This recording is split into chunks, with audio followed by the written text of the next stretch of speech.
တကယ်တမ်းစိတ်ကိုဘာနဲ့ဆုံးမတာတော့မင်းပညာနဲ့ဆုံးမတာပဲပညာမရဘူးဆိုရင်ဒီလူဟာစိတ်ကိုဆုံးမဖို့အတွက်သူ့မှာစိတ်ရဲ့ဆရာမရှိဘူးလို့ဆိုနိုင်တယ်တော့စိတ်မှာအကောင်းဆုံးဆုံးမမယ်စိတ်ရဲ့အကောင်းဆုံးဆရာရှိဖို့လိုမယ်ပေါ့အဲ့ဒီအကောင်းဆုံးဆရာအကြောင်းကိုပြောရင်တာအကောင်းဆုံးစိတ်ကိုဆုံးမနိုင်တဲ့ပညာအကြောင်းကိုပြောရင်တာအဲ့ဒီပညာအဲ့ဒီဆရာကဘာလဲလို့မေးရင်သေခြင်းကိုသိတဲ့ဉာဏ်ရအောင်လုပ်မယ်ဆိုရင်တော့လွယ်တယ်ဒါပေမဲ့မလုပ်တော့မရဘူးပေါ့တော့ဘုံဘုံတို့သေရလိမ့်မယ်ဆိုတာကိုလူတိုင်းသိပါတယ်တတ္တဝါတိုင်းဟာ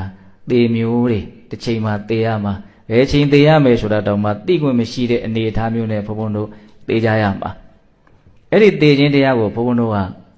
အေးအေးဆေးဆေးစဉ်းစားရမယ်ဆင်ခြင်ရမယ်ငါဟာသေလူတယောက်ဖြစ်တယ်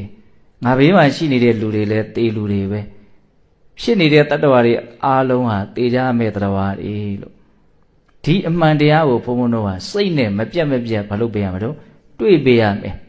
သေခြင်းဆိုတဲ့အမှန်တရားကိုစိတ်နဲ့တွေးပေးရမယ်တွေးပေးလို့ရှိရင်ဒီစိတ်မှာဉာဏ်ပညာဆိုတာဖြစ်ပေါ်လာတယ်အဲ့ဒီဉာဏ်ပညာကပဲဒီစိတ်ကိုပြန်ပြီးတော့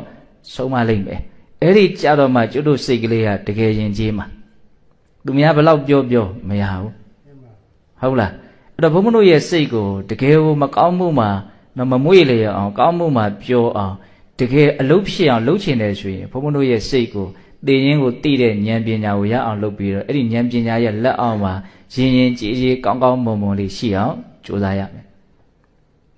စိတ်ရဲ့အပေါ်မှာသူ့ကိုဆုံးမမယ်ဘာရှိရမှာတော့သိခြင်းကိုသိတဲ့ဉာဏ်ပညာဟိုတတ္တဝါတွေကိုမကောင်းတာကိုမလုပ်ဖို့ကောင်းတာကိုလုပ်ဖို့နောက်ဆုံးတန်တရားဝိဒုက္ခကလွတ်မြောက်ဖို့အကျိုးကျေးဇူးတွေများစွာရှိတဲ့အလုပ်တွေကိုလုပ်ဖြစ်ဖို့မြတ်စွာဘုရားတိုက်တွန်းတဲ့နေရာမှာဒီသေခြင်းကိုပြပြီးတော့ပဲမြတ်စွာဘုရားတိုက်တွန်းအဲ့ဒါဟာအများကြီးအတိတ်ပဲရှိတယ်ဟိုအလွန်ထင်ရှားတဲ့ဒေသနာလေးတစ်ခုတရားဓမ္မတို့နားထဲမှာရှိပြီးသားပါဣဇေဝကိစ္စမာတဗံကောဇင်ညာမရဏံတုဝေနာဟိနောသင်္ကရံတေနမဟာတေနေနမစ္ဆုနာဒီကနေ့ပဲလှုပ်တဲ့လှုပ်ထိုက်တဲ့ကောင်းမြတ်တဲ့အဲ့ဒီအလုပ်ကိုလုပ်လိုက်ပါ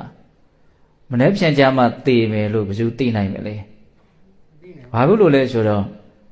သေခြင်းအကြောင်းတရားတွေအလွန်များတဲ့ဒီခန္ဓာကိုတနည်းအားဖြင့်စစ်တီများစွာရှိတဲ့သေမင်းနဲ့ငါတို့တွေဘယ်ချိန်ကြမှာတွေ့ကြမယ်လို့ချိန်ချက်ထားတာမရှိဘူးဒီဒေသနာကိုကြည့်မယ်ဆိုရင်မြတ်စွာဘုရားကအလွန်မွန်မြတ်တဲ့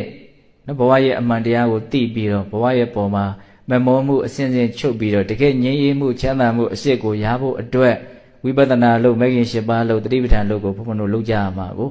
အဲ့ဒီအလုပ်ကိုလုပ်ဖို့တိုက်တွန်းတဲ့နေရာမှာမြတ်စွာဘုရားဘယ်လိုပြောရတော့အခုပဲလုပ်လိုက်နော်မနေ့ပြန်ကြမှာ